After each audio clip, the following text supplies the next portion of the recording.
Hi guys, and welcome to Total Technik. In this video we're going to be showing you how to replace your rear number plate bulb.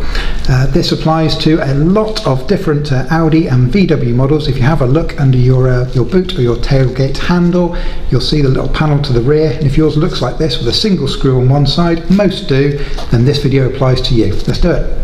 So when you come to the rear of the car, you'll notice that there are actually two of these little panels that illuminate your rear number plate.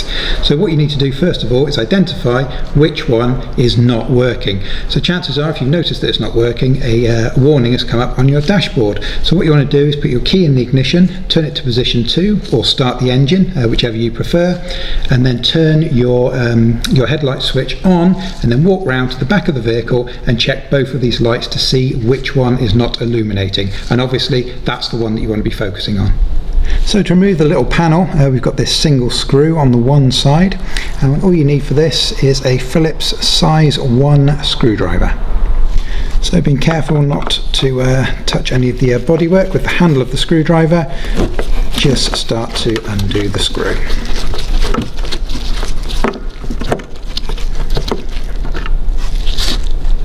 And then what you'll find is on the opposite side, it has like a little tab. I'll show that to you now. You have to pull it forward. So if I turn that to the side for you, you can see on this side you've got like a little, almost like a little fish hook tab. So when you lower this side down, you then have to disengage this by pulling it forward to disengage that little tab just in there. So you've got your panel removed, so now you can just flip it over and we can take a look at the bulb. The way the bulb's held in, you can see there's got two metal arms, one on either side, and they're like little compression arms.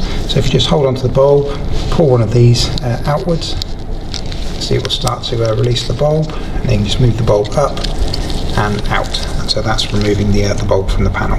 So now your bulb's removed, obviously you want to confirm what type of bulb it is.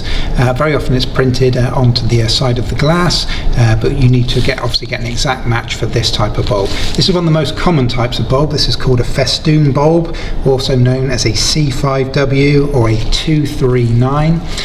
But the problem with these bulbs is they actually come in several lengths. I think from memory it's 32, 36 or 39 millimeter. This particular one, which has come from an Audi Q7, is a 36 millimeter. Now if you're unsure on the size, you have to get yourself, you can do it with a tape measure, or you can do it with verniers if you've got them. Obviously what you're going to want to do is measure the length of that bulb. In this case it's a 36 millimeter, and make sure you source the suitable replacement. Okay, now if you're looking on places like Amazon and eBay and that kind of thing to buy your replacement bulb, you'll probably find that these are getting a little bit outdated, and they're now being replaced with this type of bulb, which is an LED equivalent.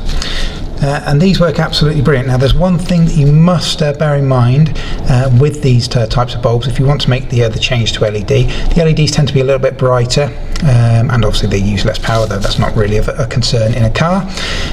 But the big thing with these bulbs is if you want to buy LED bulbs, you must make sure that they are CAN bus compatible. In basic terms, the CAN bus is the onboard computer system on the car, and what the car does, it sends a test signal when you turn the ignition on around the car, including to the bulbs, and it measures the resistance and tries to get the correct signal back. Now if it doesn't get the correct resistance coming back from that bulb, then it throws up the light on your dashboard saying your headlight's out, or your indicator's out, or your number plate bulb is out.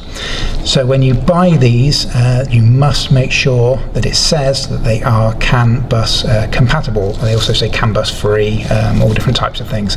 If you get ones that aren't, then that light on your dashboard is likely to stay on. So obviously an LED bulb is sided, it's got like a little heat sink on the back, and on the front are the LEDs. So when you come to fit it into your panel, obviously you want to make sure that the light coming out of the bulb is shining through the panel. You don't want to be installing the bulb up this way, it has to be facing in this direction. So all you want to do is the reverse, just put it between the little arms and make sure that it's mounted in the centre of the circles on both ends, like so, and that's ready to refit.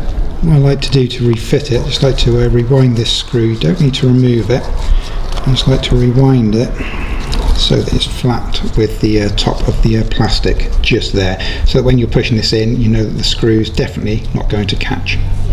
So remember, you've got this little tab on this side, so you have to lock that little tab in over the edge first. That's it. So, got my glove, hook it over the top and then press it in nice and snug. And at this stage, before you tighten that screw, just run your finger around the edge and make sure that it feels nice and flush. You want to make sure this remains watertight, so it shouldn't be sticking out in any area. It should all be nice and level all the way around the outside. Then grab your screwdriver again and slowly start to screw this back in.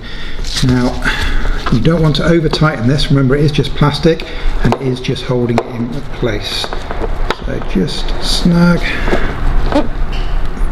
There, that'll do it. Perfect. So once your bulb's refitted, obviously what you want to do is jump in, switch your ignition back on, turn that headlight switch back on, come around the back again, and you should see that your new bulb is illuminated. If for any reason it is not, then chances are it's not the bulb, and so you have a more complex issue. I hope this video has been helpful for you guys. If it has, can you please do us a quick favour? Please be sure to hit that like button before you leave us, and also be sure to hit that subscribe button for literally hundreds more Audi and VW videos. Thanks for watching, guys. We'll see you again.